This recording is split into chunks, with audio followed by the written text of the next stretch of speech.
How to remove debit or credit card on TEMU. Hello everyone, this is Lisa from Create, Login and Delete. Now let's get started. Launch your TEMU app. Make sure you have already logged into your account. You will land to the home page. Now at the bottom you're going to find different options. Hit towards the option of View. Now navigate to this icon given at the top right corner.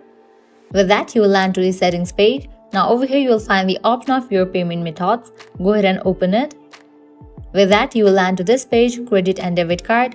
If you have added any credit or debit card, it's gonna appear in this page. At the moment, I haven't added any card, so it is showing nothing in this page. But in the case you have added the card, it's gonna pop up over here. Now what you have to do is click on that card. With that, you'll get the option of remove at the bottom. Just go ahead and click on it. With that, you'll get a pop-up, remove, click on remove. And with that, you have just removed debit card on your TEMU account. This way you can easily remove debit or credit card on your TEMU account. This was really simple and quick process. At the end, if you guys find this video helpful, don't forget to like, share and subscribe to our channel. Thank you.